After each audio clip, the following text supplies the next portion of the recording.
Welcome to the UW Now Live. Tonight we're discussing immigration and impacts on the economy. Our guests are UW experts in immigration law and labor markets.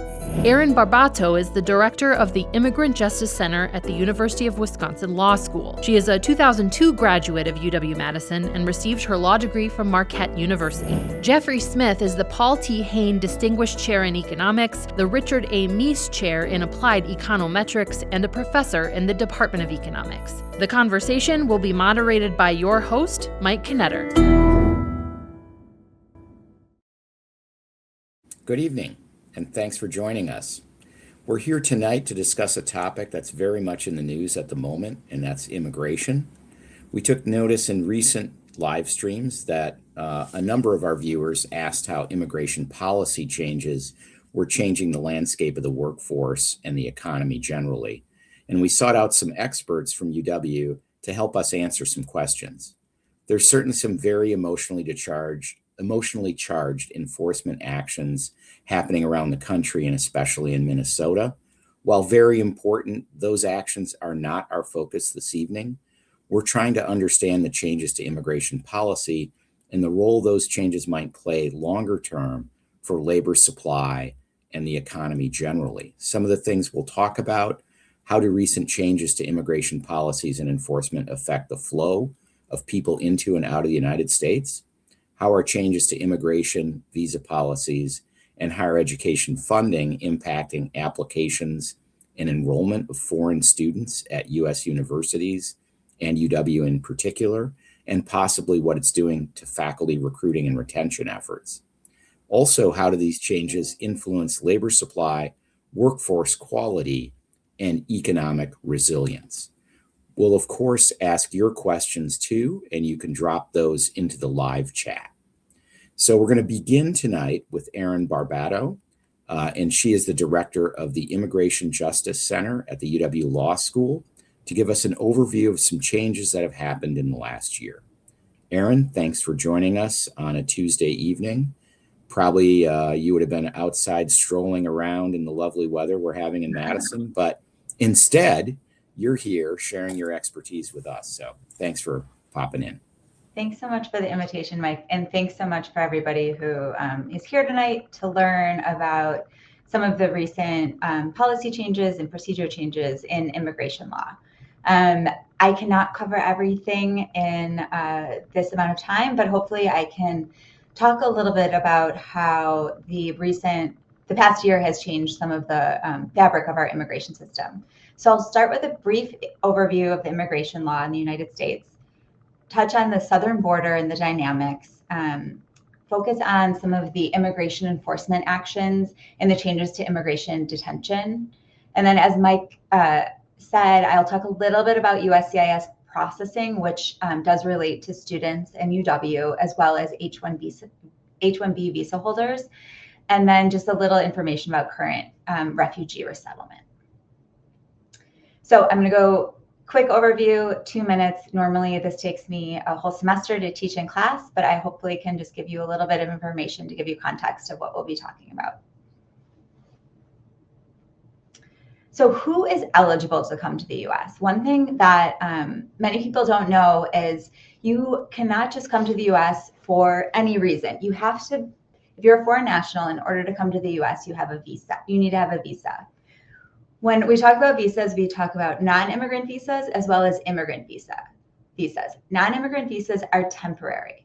So when we talk about student visas or people who are coming here for tourism, those are non-immigrant visas. There's also employment visas. So people coming here for a specific reason for a specific amount of time. That doesn't mean they can stay indefinitely or have a pathway to citizenship. And then we look at immigrant visas. So people can obtain immigrant visas, which puts you on a pathway to citizenship through family, potentially through employment, through humanitarian processes such as asylum. And then we do have a diversity visa lottery that allows people to come to the United States from underrepresented countries. But many of these are on pause and have changed in the past year. First, I'll just touch on the federal agencies that we work with in immigration.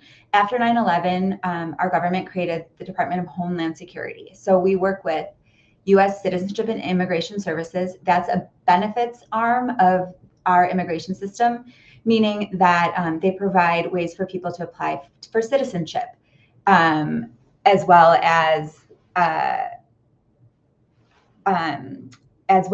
potentially adjustment of status. So people who are becoming lawful permanent residents through their potentially spouses or their children, things like that.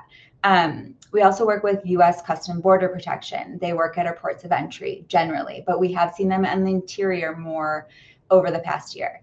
And then one that you've heard a lot in the news is Immigration Customs Enforcement, and that's the enforcement arm of our immigration system.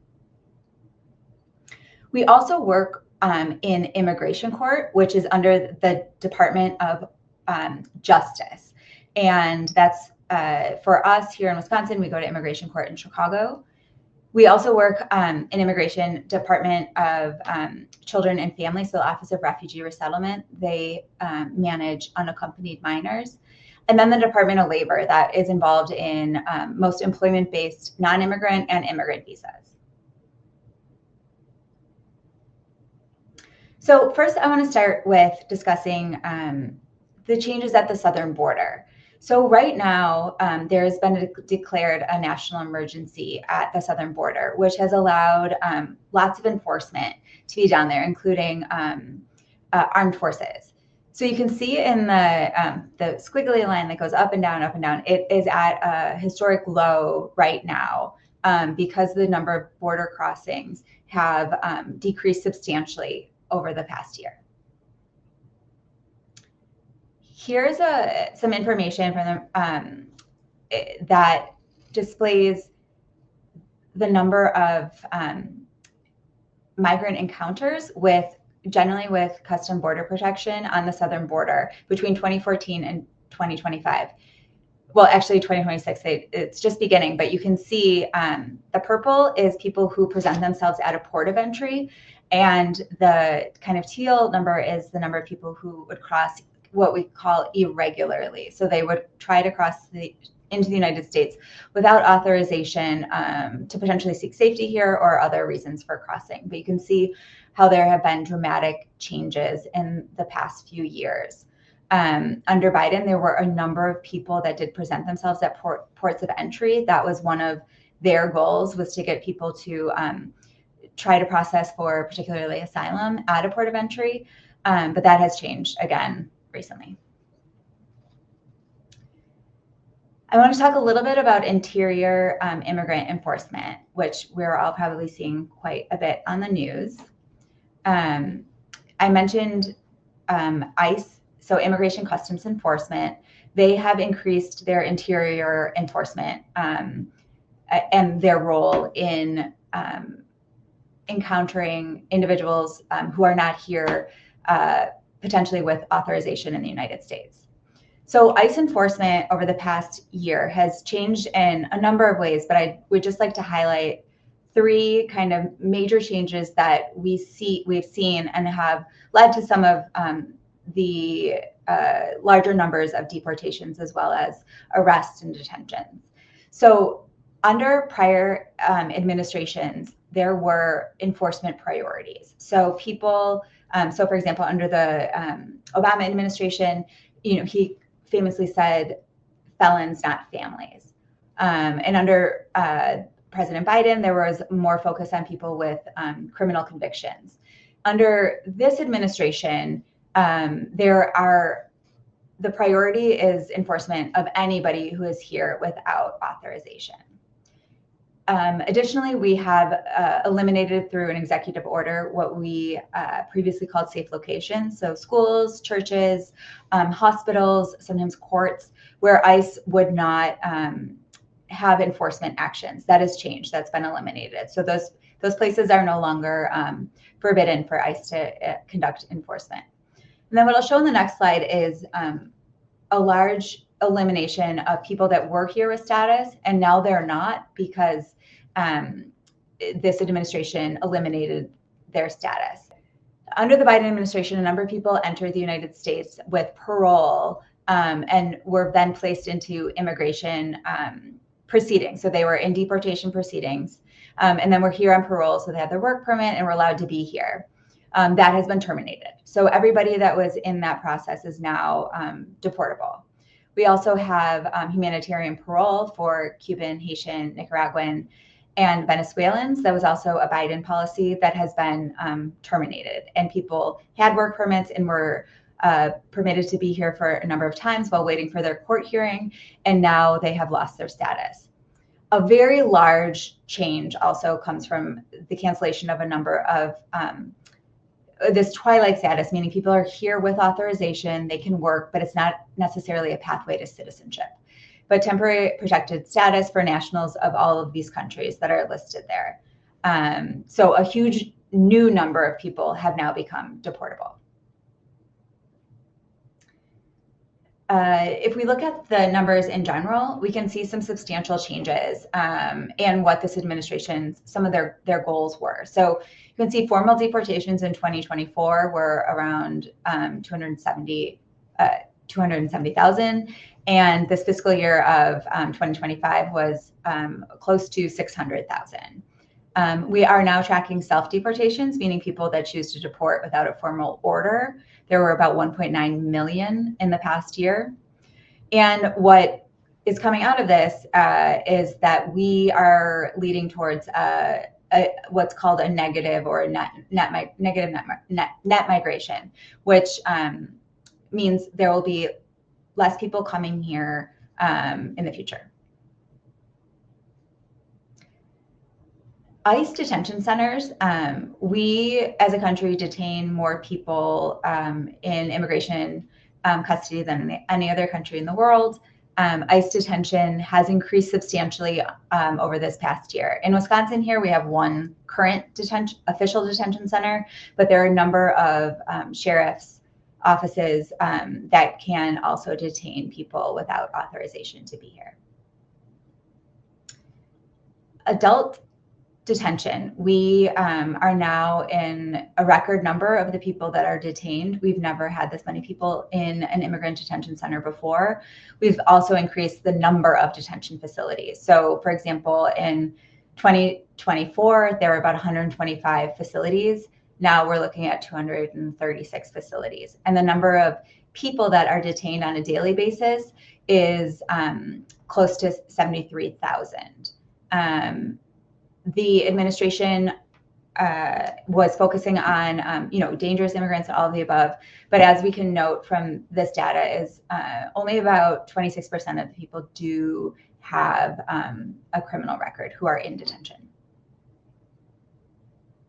We also have seen a return to family detention. The Biden administration closed or terminated this. It was started under the Obama administration. The largest facility is located in Dilley, Texas, close to the southern border, about an hour and a half from San Antonio.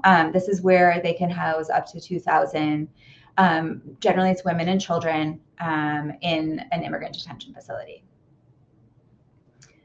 We have also seen an increase in child detention. There are currently about 3,800 children in detention, more children than in the previous 4 years combined. And their average stay right now is about 6 months. You can see in this chart that many of them, under policy, they're not supposed to be in immigrant detention past 20 days. But now that that 20 days has been increasing substantially over the past few months. When we mentioned process for children or for students and or professionals in the United States, there have been many changes at U.S. Citizenship and Immigration Services, which is a benefits program. Adjudication has been held for a number of applications for people from certain countries, high-risk countries in particular. Certain applications are being retroactively reviewed because the Trump administration doesn't trust what happened under the Biden administration. Fees have increased substantially, which makes it more difficult for people to access the benefits they may be eligible for. And then the processing times have delayed quite a bit because of the increased scrutiny. In this chart, you can see that we've often had a large number of international students that have been enrolled in our universities and colleges in the United States. The number has dropped substantially. Obviously, during COVID, it dropped substantially, but over the past year, it's about 20% fewer, which people are starting to feel at universities. H-1B is a large popular visa for professionals and especially at universities. This administration created a additional $100,000 fee that is put on people who are applying for H-1B, which makes it somewhat inaccessible for people to actually obtain an H-1B visa. But we've also created what's called the Trump Gold Card, which is for people who basically can invest in their money in the United States to have their lawful permanent residence. So it shows somewhat of a swing towards preferring people who are going to invest in the United States to have a stake in here for the rest of their lives. And then my final slide is just about refugee resettlement. Over the years, you can see that the United States has often welcomed a number of people who are eligible, who have been deemed refugees by the United Nations. Our numbers will decrease to a historic low this year.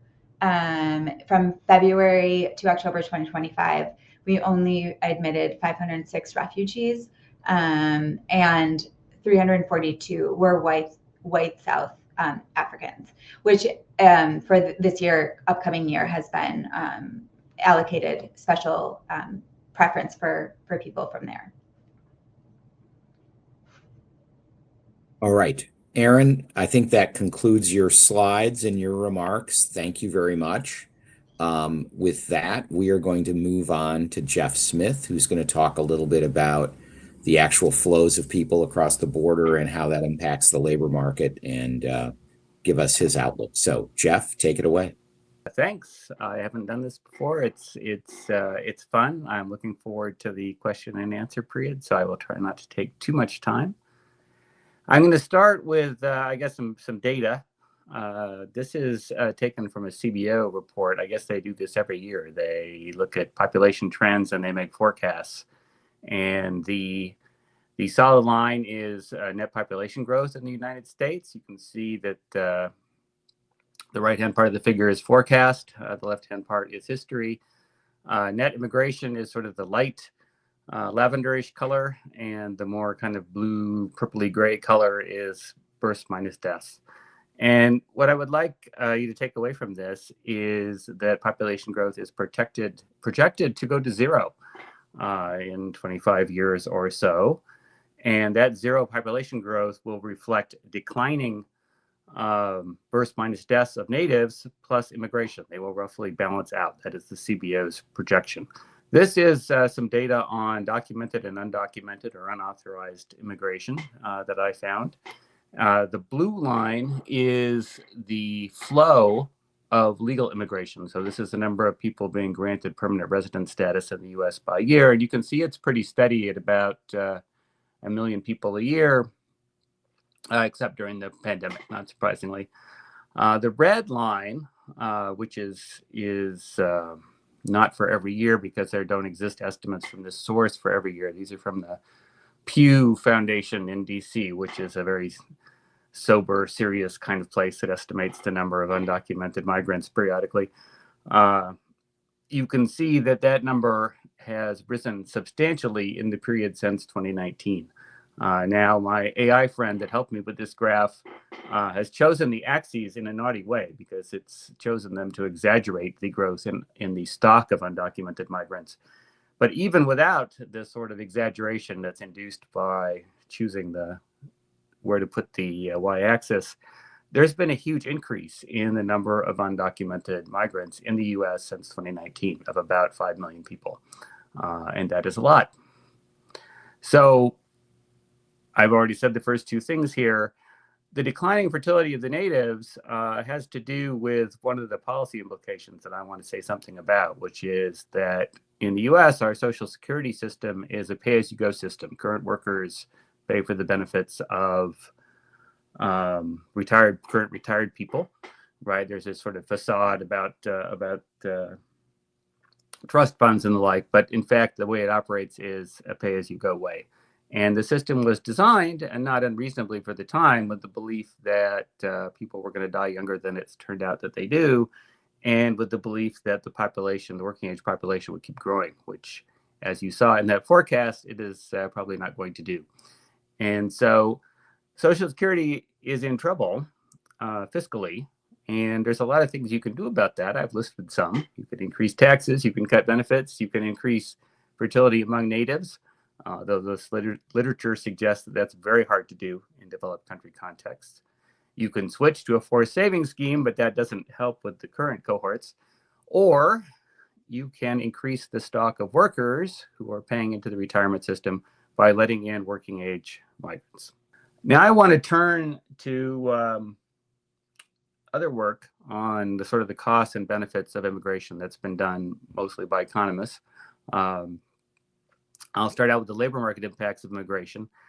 And bullet number one is, why is this hard? It's hard because immigrants, not surprisingly, don't randomly sort to different destinations within the United States, right? They go to specific places for specific reasons. Sometimes it's because there's lots of other folks from their country already there. Sometimes it's because housing is cheap. Sometimes it's because the labor market looks to be booming in things that require the skills that they have. And the fact that migration destinations are chosen makes it very hard to disentangle the effect of the migrants from the effects of other things that are going on. And people have tried various very clever strategies to do that in the literature. I'm not going to go into that because this is not a lecture on applied econometrics. But what I can tell you is that if you look at summaries of the literature, they find that immigration has very heterogeneous effects that depend on the composition of the migrants, the number of them relative to the size of the local labor market, the extent to which their skills are complements or substitutes for the set of workers already in the labor market, the aggregate labor market conditions, so what's the overall unemployment rate or whatever. And it depends on whether you consider the long run or the short run. Pretty much everyone in literature agrees in the long run, it's a wash or it's positive. In the short run, low-skilled workers coming in large numbers will decrease the wages of low-skilled natives. And one policy thing that we might talk about is that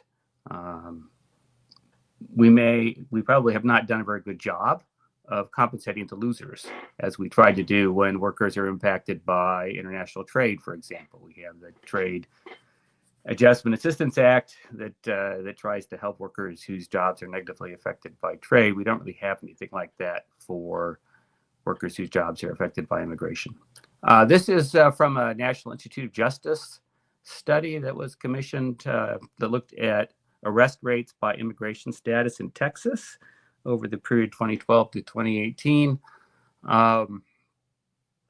Is the arrest rates per 100,000 persons. Now there's issues with how to get the denominator for the number for undocumented immigrants, because undocumented immigrants don't always want to be counted. And we can talk about that, but I don't think that mucking around with that in reasonable ways would change the qualitative impression from the figure. So the top line is US born citizens, the middle line is documented immigrants, and the lower line is undocumented immigrants. And you can take two things away from this, I guess, that a bunch of immigrants of both sorts commit crimes, but the rate at which they commit crimes, or at least get arrested, is less or a lot less than the case with natives. This is just the abstract from this very nice study that I found by one of those three people. They're all economists, I believe, from the American Enterprise Institute. That's what AEI stands for, which is a sort of centrist think tank in DC. And this talks about the so-called fiscal impact of immigration. So what is the fiscal impact? The fiscal impact is the impact on the government's budget, right? And in immigration context, it's important to distinguish between, again, the long and the short run, but also to distinguish between state and local governments and the federal government. So the federal government, it's pretty clear that immigrants are net plus. They pay in, They don't consume all that many government services. The educated ones are busy working. The uneducated ones are often not eligible for the programs, especially if they're undocumented. For the state and local governments, it's a bit different because local governments in particular have to pay for schooling for even undocumented immigrant children, and by law, and that's expensive. Sending kids to school is expensive. Now, many of those kids are themselves citizens because they were born in the US, and so there's a definitional issue here. Overall, what the literature survey says is what is written here, which is that on net, it's kind of good for the federal government. That relates to the point about Social Security that I was talking about before. And but it increases costs for local governments because oftentimes, immigrants have kids, and those kids are going to school, and that's expensive. And many of the immigrants won't be making enough where their taxes cover that cost. I'm not going to say a lot, although I think it's important, about immigrant entrepreneurship. Immigrants start a lot of businesses. That's a nice thing. At the upper education levels, immigrants are responsible for a lot of innovation. So I think somebody who looked at the literature on immigrants and immigration, which is going to be a lot about researchers and professors and things, would not be excited about the $100,000 price on H-1B visas. We could talk about assimilation policy, which is a sort of big picture background issue. In the US, we talk about melting pots. In Canada, they talk about a mosaic. Those are different things. We could talk about cultural diversity and consumption choices, that it's nice to have good ethnic food to eat. We could talk about cultural change and dislocation. It's also nice, change is troubling oftentimes. We like things that are stable. And I think some of present concerns about immigration levels result from rapid change. And I think in thinking about the costs and benefits of immigration and thinking about optimal immigration policy, one wants to take into account of the fact that that some folks would like things to stay more the same. This should just say policy : that's my fault. Some points I want to make about policy here. First of all, in general, there's many policy levers. I feel like a lot of the current discussion centers on what I call the thermostat model, which is a one-dimensional model where there's either lots of immigrants or not very many immigrants, and that it would be helpful if the discussion could move away from that kind of simplistic view and think about the many dimensions of immigration policy that affect, in important ways, the costs and benefits of immigration. I also want to remark, and this is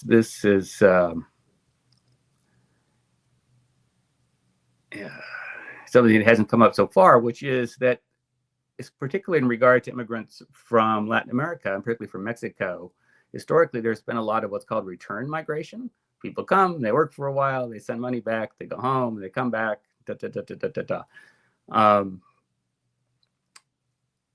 a squishy boundary, right? People may decide whether or not they want to go back depending on how things are going, as we see now with the self-deportation. So the permanent flow, people who are coming here with the intention of eventually becoming permanent residents. We can think about how many of those we want to have. We can think about where they should be from. We can think about eligibility criteria. My first job, I'm from the US, I'm from Seattle, but my first job was at the University of Western Ontario, and that is in London, Canada, exotic London, Canada. And because I was a migrant to Canada, I got to learn about how Canada runs their immigration system. And their immigration system is, in a sense, much more, when we say, practical. That is, it's kind of understood that the point of the thing is to help with the pay-as-you-go pension scheme, which they have too. And so they have a point system, and you get points for having schooling, you get points for this, you get points for that. And so they're much more selective in a kind of, we want people who are going to come and pay lots of taxes kind of way than the US is. And that is certainly something we could think about, or there's lots of other systems around the world that we could think about if we wanted to do some systemic change in the immigration system without necessarily dramatically reducing the number of migrants. Temporary flow, H-1B visas, student visas. So our department and many economics departments around the country run master's programs that cater in large part to foreign students. I know the enrollment in our program has fallen by half in the last 3 years or so. Some of that is the real estate bubble bursting in China, but a lot of that is what I call here an own goal. That's a term from soccer where you kick the ball into your own goal and thus score a point for your opponent. A bunch of that comes from the fact that policy has made students feel unwelcome in our program. And that's too bad for our department. And I think too bad in general for a bunch of reasons we could discuss later. We could have a whole discussion about seasonal worker programs. There have been formal programs for that in the past. Now I want to think about the stock, right? So the people who are already here. Some of this came up in Erin's talk. Enforcement. How much do we want to spend on enforcement? How tough do we want to be about enforcement? Where do we want to enforce, right? Historically, it's been much more concentrated along the borders, much more concentrated on particular groups. These are important discussions to have, and we should be thinking about them. Since I'm an economist, I'm obliged to say this in cost-benefit terms, right? We're spending a lot of money on enforcement, and we need to think about what the benefits are that go against those expenditures. Who are we going to kick out, right? So again, the stock, right? People who are already here. You heard some of this from Erin, so I won't belabor it, but there's a lot of criteria that you could use besides just everybody or just the sort of criminal history criterion that was used under the Biden administration. How long people have been here could be a criterion. How big an economic contribution they're making could be a criterion. Whether or not they have U.S. citizens in their immediate family could be a criterion. Pathway to citizenship. As long as I can remember, and I was a pretty wonky little child many years ago, so I've been following policy discussions for a long time. There have been discussions about pathways to citizenship for people who are here in an unauthorized way.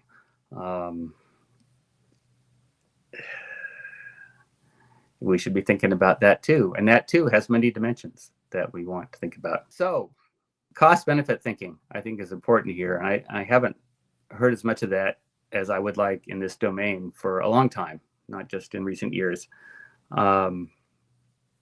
For example, one could sit down and do a very serious study of what the optimal relative to various criteria price is for an H-1B visa. That price might be negative, that optimal price. But where's the study? I don't know. Should be a study that looks at costs and benefits and thinks about how to do that. Second point I wanted to make, immigration has many policy dimensions. We should be talking about more things than we are talking about.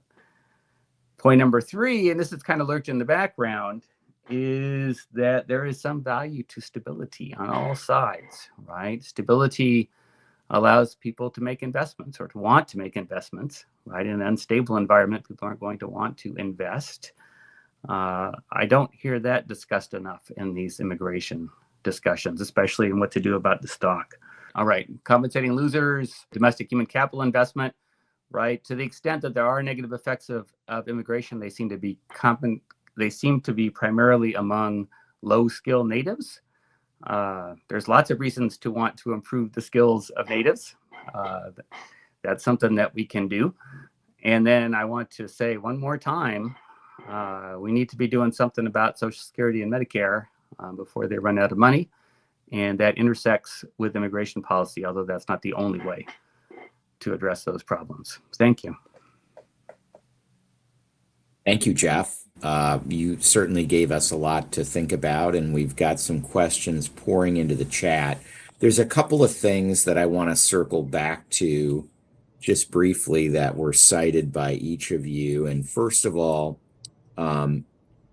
Erin, I think you mentioned when you were talking about detentions and detention facilities that 26% of people in detention have a criminal record. Is that right?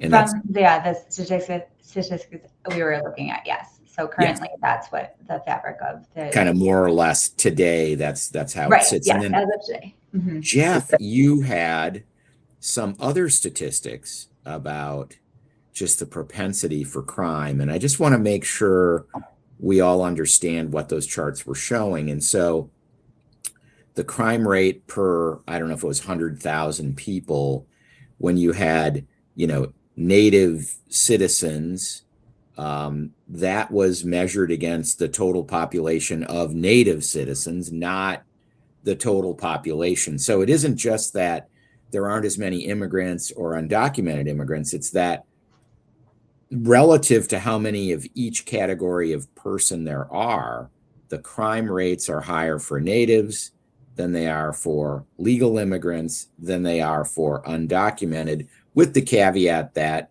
in the undocumented, it's kind of hard to know absolutely for sure how we measure them. And we're pretty sure that the numerator is a lot more accurate than the denominator. Yeah. Well, right. Yes, definitely. But how do we estimate the denominator? Either of you could answer this, right? I mean, I guess if people are here undocumented, how do we know they're here? Like, what are the sources of that data, and how do they come up with it? Erin? Jeff, do you have a good answer to this? I mean, one thing people do is they take the standard surveys, the household surveys, which are supposed to be filled out by whoever the household, such as the current population survey.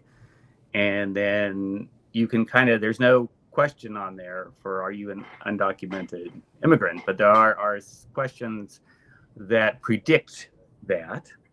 And they sort of use that. And then they take some number from somewhere about that somebody has estimated of the response rate to these surveys of undocumented people. And I'm not sure just where those numbers come from. And so you scale them up. So it's there's a lot of art in that particular thing. But I don't think there's, as I said, I don't think there's so much art that it would change the qualitative message of that picture. Got it. Erin, do you have anything to add to that, or? No, I think, we worry about the credibility of the information, especially as people are more nervous about stating their status in the United States. But I think it's still credible evidence showing the numbers, and what Jeff showed, I think, has been relied on quite a bit.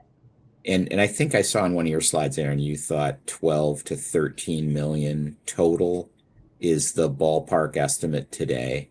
For unauthorized, undocumented individuals, which has increased since the cancellation of the twilight status that people have had. It's increased above 12 to 13? No, that includes the 12 to 13, which has been a recent change, where I think about a year ago, we're looking at like 11.5 million. I see. So that change in status for some people with the change in law added to this by maybe a couple million. And it wasn't a change in law, it was just a change in policy, but yes. Got it.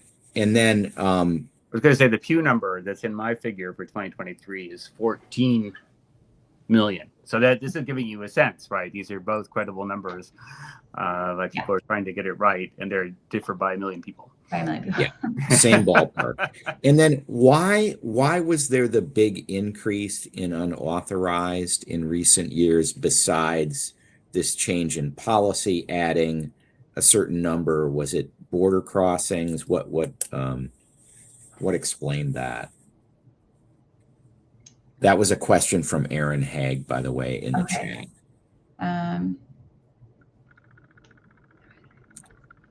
So the reason for the past decades, I think you look at, there was a large legalization program in the 80s, and during 9/11, immigration was stopped in a lot of ways. So I think those are contributors. But I don't know if Jeff, you have more comments about that. My sense, and this is not something that I know super well, my sense is that some of it was this sort of making people who had been kind of authorized, unauthorized, but a bunch of it is just policy. Mm-hmm. Right. And then, Jeff, back to your chart on crime rates. What is the definition of crime in those? That was a question from one of our viewers. That's count of arrests. So arrests. So any kind of arrest. Okay. And we could have a long discussion about arrests as a proxy for crime, And, police, law enforcement has a lot of discretion about whether or not to arrest people that they encounter who seem to be doing something they shouldn't be or not. But again, I think worries around that would not change the qualitative picture that is indicated by the figure. Got it. And earlier we talked a little bit about how, having more immigration, especially of less skilled workers, could impact less skilled workers who are native. And you noted, Jeff, that we have some policies for trade adjustment assistance, but we don't have anything, that particularly helps people who might be impacted by immigration. And then I want to link that to, because I heard some discussion of this on a different podcast, the All In podcast. They were talking about the H-1B visa charge, and I think it had been like $5,000 for a long time. Maybe it's ballpark around 5,000 is I think what it used to cost.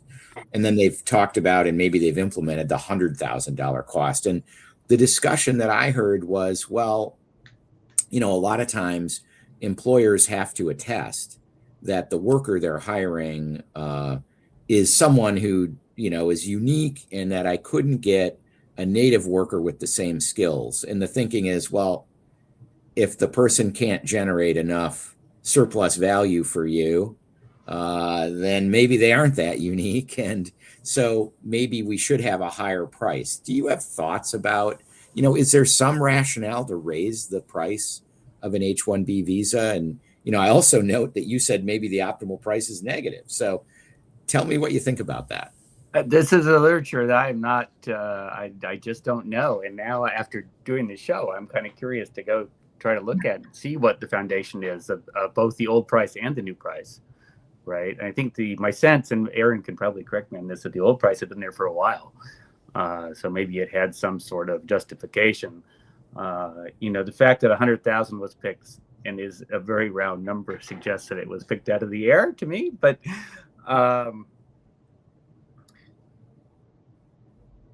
yeah, so I think I don't know, but it's a worthy question, and maybe there's better stuff out there that I didn't run into while I was preparing. Yeah, it's an interesting question. Erin, do you know what the price had been?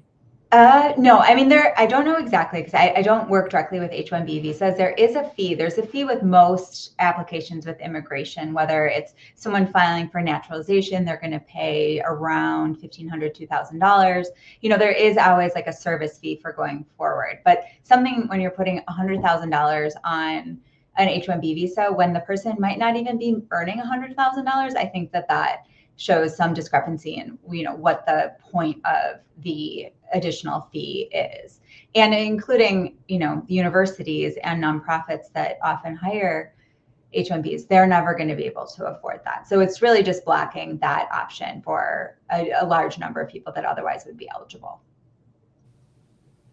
So Jeff, you talk quite a bit about the kind of economic reasons why immigration is important, and especially the Canadian point system, where they're looking for people who can help carry the load on social services, as opposed to going to cost money. And as it relates to that, obviously our net population growth is a big issue with the entitlement systems that we've designed, which were probably designed in anticipation the labor force would grow always, and the dependency ratio would at least be stable. You showed a CBO projection, I think it was, for population growth, that showed with declining fertility rates, we would need this stable immigration path to just have zero population growth and probably zero labor force growth. What level of immigration was assumed, and when was that assumption made? Because that's obviously changing quite a bit right now. The report is from before the current administration, and so I think they kind of just assumed that the then current level of immigration would persist. You can certainly make that graph look very different by changing the composition of the immigrants, or by changing the number of immigrants, or both. Right. And that's part of why I wanted to push a little bit if your main reason for liking immigration is that you don't want to have to cut Social Security benefits or raise Social Security taxes, then something like the point system becomes very attractive. William Schmidt asked a question about recruiting faculty, especially in STEM field, and in particular, is there a gap between hires and recruitments? In other words, are we having trouble filling positions increasingly because international faculty don't want to come, or we're not able to obtain the right visas for people that want to stay here and got their PhD here? Has that become a problem, or is it too early to say? And that's for either of you. Erin? I mean, I don't have any statistics or any specialized knowledge. I don't work directly with employment-based visas generally. I just do know that the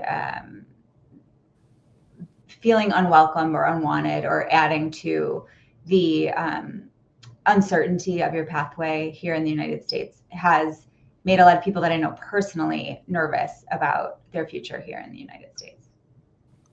And certainly there have been economists who have decamped to Europe and the UK and such like because of the current policy environment and the unwelcoming feel. I think in my field, there's never a shortage of PhDs. There's always people we can hire. And the thing is that we would like to hire the best people we can hire. And if you rule out a big part of the market, which is all the foreign-born people with new PhDs, then the people that we end up hiring aren't going to be quite as good. And, again, that's another trade-off, right? Yeah, back to the economic reasons, that can help guide immigration. If we really do think we're in a world where there is a lot of rivalry and competition with other emerging powers in the world, it's been a great benefit to the United States, obviously, to have a great higher education system where you get this self-selection of really talented international students, some of whom stay here.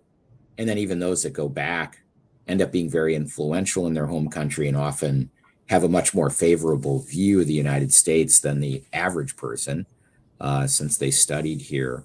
But yeah, it's, I often simplistically will say, perhaps we should be recruiting immigrants the way the Badgers recruit football players, which is they do not wait to see who shows up wanting to play. They're very intentional about who they want. And certainly for a chunk of immigration, you would think we would be very focused on that. And, the selection of people who come through the best universities is a pretty good place to start, I would think. Charlie Weiss had a question about those.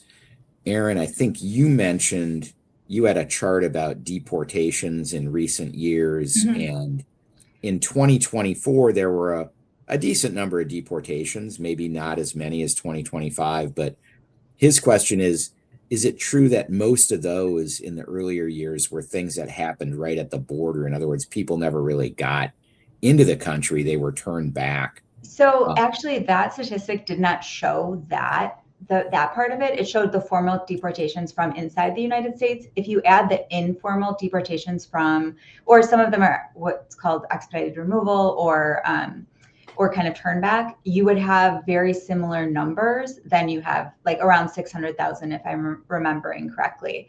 It's just now they're more formal deportations, and there's not the pressure on the southern border. People are not showing up there in the numbers that they were before. Now it's more interior deportation. So there are some distinct differences in those numbers. But under 2024, under Biden, the last year, if you look at the number of people that were sent away, it's very similar than this past year. It's just from the interior versus the border.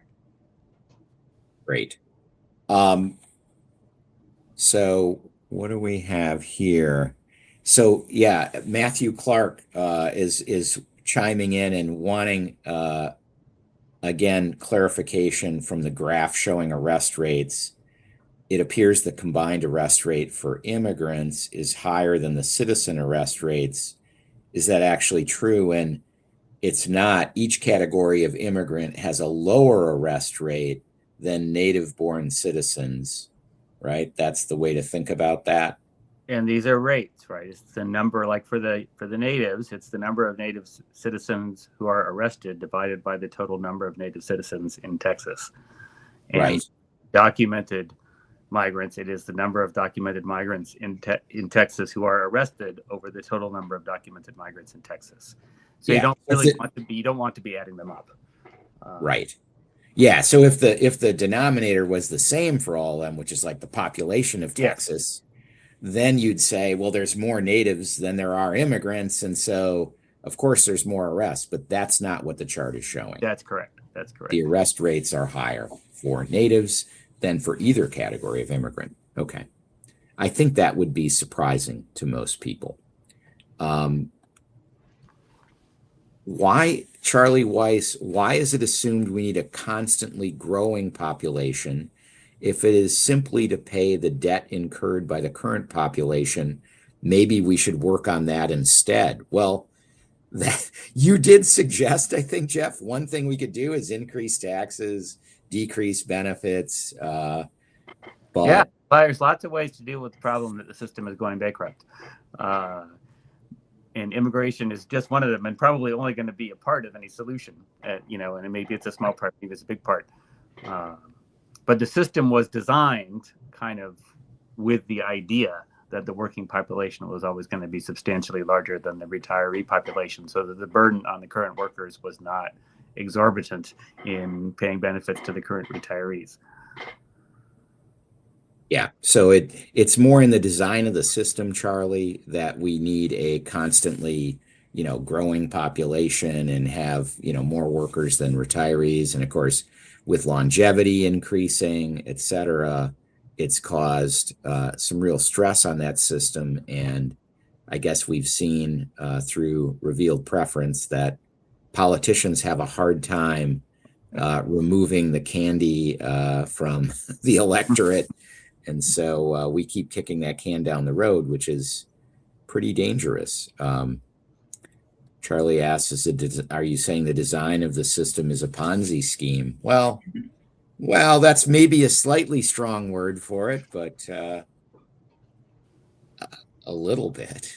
Yeah, it is a bit like a Ponzi scheme in that sense. And, at the time, to be fair, at the time the thing was developed, most people didn't live to the retirement age, right, when the system started, and the population was growing really fast. Now, you can say, gosh darn it, sure would have been cool if we'd had private accounts and forced savings or something, but we have what we have, and we haven't been very careful, other than some modest increases in the retirement age. We haven't done much to ensure the fiscal sustainability of the system when we could have. Yeah. And, Jay Finkel points out, we see a lot of these problems happening, particularly in Japan. And for those who are paying attention, the Japanese bond market was quaking today. And, Japan, many people say, oh, finally, they have positive interest rates for the first time in a long time. And of course, now they're finding out one of the aspects of higher interest rates is when you have a double the level of debt, fiscal debt, that you have GDP financing government activity or refinancing that debt with higher interest rates puts a lot of strain on the system, and that is causing some issues that could reverberate in financial markets for a while now. And the U.S. is better off in terms of its fragility rate still than many other developed countries, right? The rate is really low in Japan and South Korea and Italy. We're not that far from replacement, right? But it could be worse. Yeah, I think we're at about 1.6 and replacement is 2.1, I think, something like that. And there are countries where it's closer to 1, I think. Well, we are up on the top of the hour. I don't see any other burning questions. There's still people that maybe aren't quite certain about our crime rate data, but I think we've tried to be pretty clear about exactly what those charts are measuring. Did I ask a question about Erin? Yeah, fire. The folks in who are being held who are criminals, are those felonies, misdemeanors? Do we know what crimes those people have committed? For me, I'm assuming. Yeah, you had some number that about 24%. Yeah. So no, I mean, it's the gamut. It could be someone who has a traffic ticket, a criminal traffic ticket, versus someone who has a felony. It goes all up with the board, and certainly this population is often over policed, as I think we mentioned a little bit before. But for the people that talking about felons or criminals, many of them, even if they have convictions, that's not what we're looking at. Erin, do you have questions for Jeff?